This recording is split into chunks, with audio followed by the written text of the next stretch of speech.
출제됐던 거는 보니까 지문이 익숙하죠. 이게 중요해요. 이런 게 낯선 지문이 중요한 게 아니라 자주 봤던 지문이 시험에 자주 나와요. 해마다 나왔던 데서 80% 이상 출제됩니다. 80점은 받을 수 있다고, 기출문제만 정확하게 풀면. 자, 1번입니다. 손해배상인데 개업공개 손해배상은 세 가지죠.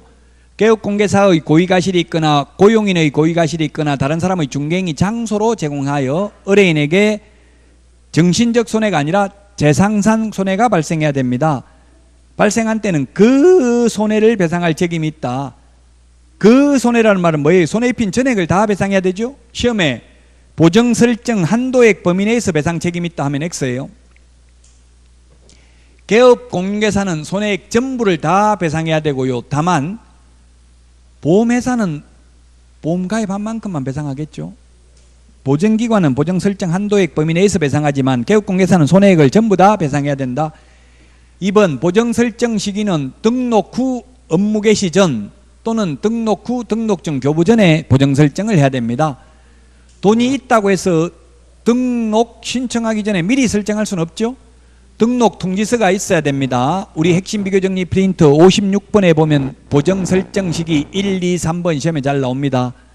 처음 보정 가입할 때는 등록 후 업무 개시 전, 그러나 분사무소 설치 신고나 매수 신청 대리인 등록 신청은 미리 보정 설정을 해야 됩니다. 그 다음에 3번입니다. 사망하면 3년 동안 공탁금을 회수할 수 없습니다.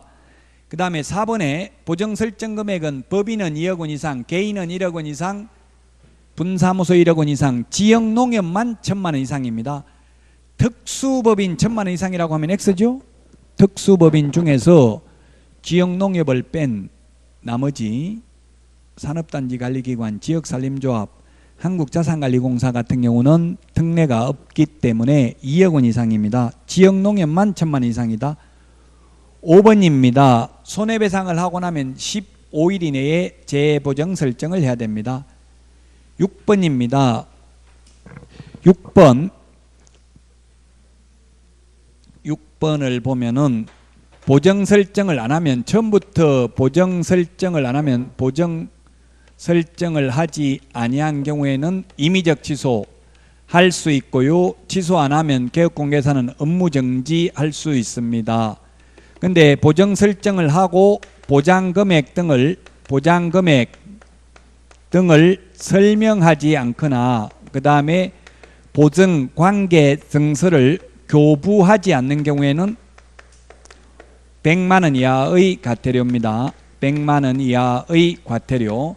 서로 처벌 규정이 다르다는 점을 주의하셔야 되겠습니다. 그래서 100만 원 이하의 과태료입니다. 6번은.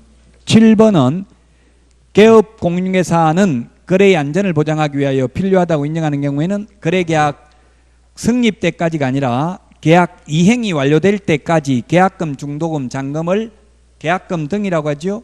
계약금 등을 개업공개사 또는 대통령령이 정하는 자의 명의로 금융기관, 공제사업을 행하는 자, 신탁업자에게 예치하도록 권고하여야 하는 게 아니라 할 수 있다. 권고를 받은 개업공개사는 거부할 수도 있다. 우리 핵심 비교 정리 프린터 16번에 있나요? 16번 맨 밑에 보시면 16번 맨 밑에 보면은 계약금 등의 예치명의자, 개공은 신체보전, 그 다음에 예치기관, 금융기관, 공제사업을 행하는 자, 신탁업자, 반환보증서, 발행기관, 금융기관, 보증보험회사. 핵심 비교 정리 프린터 16번 맨 밑에 거기에 4번 하나 더 적으라고 했죠. 계약금 등에는 계약금뿐만 아니라 계약금, 중도금, 잔금도 포함된다는 걸 하나 더 메모해 놓으시라고. 16번 핵심 비교 정리 프린터 맨 밑에.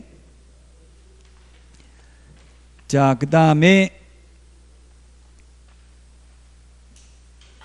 9번 개업공개사는 계약금 등을 자기 명의로 금융기관 등에 예치하는 경우에는 그 계약금을 거래 당사자에게 지급할 것을 보장하기 위하여 예치 대상이 되는 계약금 등에 해당하는 금액을 보장하는 보증보험 공제 가입하거나 공탁해야 된다.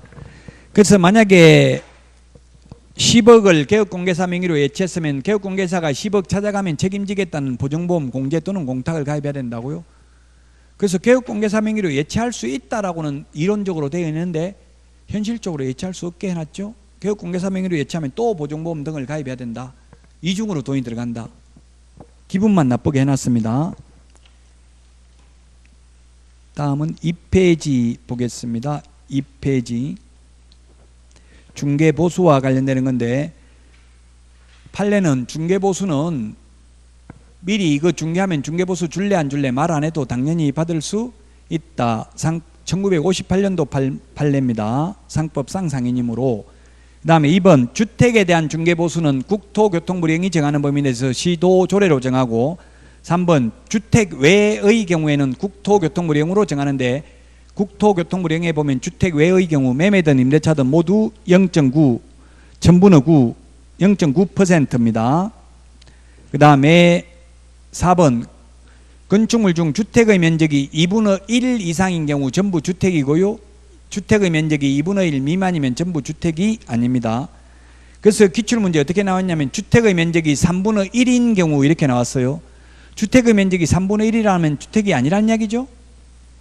자, 그 다음에 5번은 아파트 분양권의 경우에는 분양가를 기준으로 하는 게 아니라 실제 주고받는 돈입니다. 계약금, 중도금, 프리미엄까지 현재 실제 주고받는 돈을 기준으로 곱하기 요율을 하면 된다.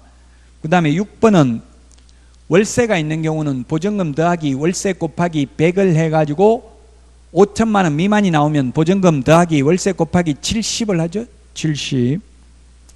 7번은 교환의 경우 거래 금액이 큰 걸 기준으로 합니다. 중개 보수가 큰 걸 기준으로 한 게 아니라 거래 금액이 큰 걸 기준으로 합니다.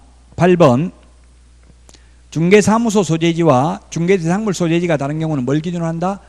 사무소 소재지입니다. 따라서 우리 핵심 비교정리 프린터 4번 맨 밑에 보면은 분사무소에서 중개행위를 한 경우 4번 맨 밑에 별표에 보면 분사무소 관할 시도조례가 정한 보수를 받는다고 돼 있죠. 사무소 기준입니다. 그 다음에 9번 10번인데요 우리 핵심 비교 정리 프린터는 52번 핵심 비교 정리 프린터는 52번에 동그라미 15번 16번에 있습니다. 52번에 동그라미 15번 16번에 있습니다.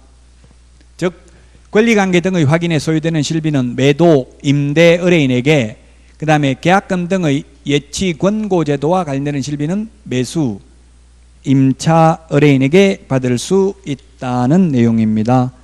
자, 다음은 3페이지 협회 교육 보칙인데요. 1번 협회 설립 인가받아야 됩니다. 인가라는 표현을 쓰는 것은 오로지 여기밖에 없습니다. 공인중개사법상 허가라는 말은 아예 없습니다. 협회 설립 인가받아야 됩니다. 2번 인가받음으로써 성립하는 게 아니라 인가받아서 설립 등기함으로써 성립합니다. 발기는 300명 이상입니다. 그 다음에 3번 창립총회 참석 인원은 전국에서 600명 이상 해야 되는데 서울특별시에서 100명 이상, 광역시 및 도에서 20명 이상이 참석해야 됩니다. 600명 중에서 전국에 골고루 분포되어야 한다는 뜻입니다. 그 다음에 4번 지부를 설치한 때는 시도지사에게, 지회를 설치한 때에는 등록관청에 사전 신고가 아니라 사후 신고입니다. 총회 의결 내용은 5번에 지체 없이 국토교통부 장관에게 보고해야 됩니다. 자격 취소는 5일 이내 보고입니다. 6번 협회가 공제사업을 하고자 하는 경우 공제규정을 제정하여 국토교통부 장관의 승인을 받아야 되고, 이를 변경하고자 하는 경우 변경 승인 받아야 됩니다. 자, 그 다음에 7번 공제사업 운용 실적 공시는 매 회계연도 종료 후 3개월 이내에 일간신문 또는 협회보에 공시하고 협회 인터넷 홈페이지에 게시해야 됩니다. 3개월입니다. 자, 그 다음에 8번입니다. 금융감독원의 원장은 국토교통부 장관 요청, 국토교통부 장관 요청 밑줄 치십시오. 수시로 검사할 수 있는 게 아니라 국토교통부 장관 요청이 있는 경우에 검사할 수 있습니다. 9번에 직무교육은 보조원을 대상으로 한다 했는데 보조원 되고 나서 받는 게 아니라 보조원 되기 전에 미리 받는 거죠. 사전교육입니다. 3시간 이상 4시간 이하입니다. 그 다음에 포상금은 국고에서 50%까지 지원할 수 있습니다. 공인중개사법상 포상금입니다. 자, 다음은 마지막 4페이지입니다.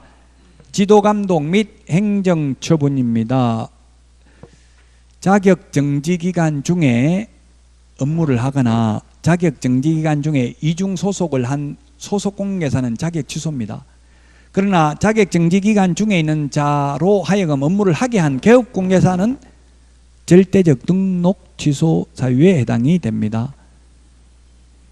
2번, 최근 1년 이내에 2회 이상 업무정지 처분을 받고 또다시 업무정지에 해당되는 위반 행위를 한 때에는 등록을 취소하여야 합니다. 그 다음에 3번, 법인의 겸업제한, 우리 핵심 비교정리 프린트 24번에 있는데 겸업제한 6가지를 위반한 경우에 등록을 취소할 수 있습니다. 6가지밖에 못하는데 그 외의 업무를 하면 등록을 취소할 수 있습니다. 4번은 최근 1년 이내에 이 법을 위반하여 3회 이상 업무정지 또는 과태료 처분을 받고 또다시 업무정지 또는 과태료에 해당하는 위반 행위를 한 때에는 등록을 취소할 수 있습니다. 그러나 이 3+1에는 반드시 과태료가 2번 이상 포함되어야 한다 했죠. 8번, 법인인 개업공개사에 대해서 법인의 분사무소별로 업무정지를 명할 수도 있습니다. 법인 또는 분사무소별로 업무정지를 명할 수 있다. 6번, 업무정지, 자격정지의 구체적 기준은 국토교통부령에서 정하고 있습니다. 이 구체적 기준의 2분의 1 범위 내에서 위반 행위의 동기, 결과, 횟수를 참작하여 늘리거나 줄일 수 있습니다. 아무리 늘리더라도 법에서 정하고 있는 6월을 초과할 수는 없습니다. 7번, 자격 취소를 한 경우 시도지사는 5일 이내에 국토교통부 장관에게 보고하고 다른 시도지사에게 통지하여야 합니다. 5일 이내, 자격 취소만 5일 이내에 보고합니다. 국토교통부 장관에게. 8번, 등록관청은 공인중개사가 자격 정지 처분에 해당하는 사실을 알게 된 때에는 지체 없이 그 사실을 시도지사에게 통보해야 된다. 시도지사가 자격 취소가 아니죠. 자격 정지 처분을 할 수 있도록 하기 위해서. 9번, 자격증을 교부한 시도지사와 사무소 관할 시도지사가 서로 다른 경우에는 사무소 소재지 관할 시도지사가 자격 취소 또는 자격 정지 처분에 필요한 절차를 모두 이행한 후 교부한 시도지사에게 통보해야 된다. 여기서 모두 이행했다 하면 핵심 비교정리 프린트 54번 맨 밑에 동그라미 6번 7번에 있는데 청문과 의견 진술기회입니다. 청문 의견 진술기회가 자격 취소 처분에 필요한 절차는 청문, 자격 정지 처분에 필요한 절차는 의견 진술기회죠. 이걸 모두 이행한 후 교부한 시도지사에게 통보해야 됩니다. 그러면 교부한 시도지사가 자격 취소, 자격 정지 합니다. 54번 맨 밑에 보면 청문과 의견 진술 기회만 사무소 관할 시도지사고 나머지는 모두 다 교부한 시도지사입니다. 10번, 개인인 거래정보사업자의 사망, 법인, 해산으로 지정을 취소하는 경우 청문을 실시하지 아니한다. 청문이 뭐냐면 들을 문이 청문입니다. 듣는 게 청문인데 죽고 없는 사람한테, 개인이 죽는 거하고 법인이 해산하는 거하고 똑같죠. 죽고 없는 사람한테 청문을 할 수는 없을 것입니다. 그래서 청문을 생략할 수 있습니다. 청문은 취소 3개만 청문합니다. 자격 취소, 등록 취소, 지정 취소, 취소 3개만 청문을 실시한다. 자, 여기까지 하고 다음 주에 뵙도록 하겠습니다. 이제 얼마 안 남았는데 지금부터 진짜 시험 볼 때까지는 열심히 하셔야 되고요. 또 내년에 하면 너무 힘듭니다. 올해 끝내야 됩니다. 그래서 남은 기간 동안 최선을 다하시고, 물론 페이스 관리는 잘 해야 돼요. 너무 이때까지 하루에 공부 1시간도 안 하던 사람이 갑자기 10시간 하면 페이스를 잃을 수 있어요. 서서히 워밍을 하면서 조금씩 강도를 높여가야 돼요. 갑자기 무리하면 안 되고요. 건강관리 잘 하시고 다음 주에 뵙도록 하겠습니다. 수고하셨습니다.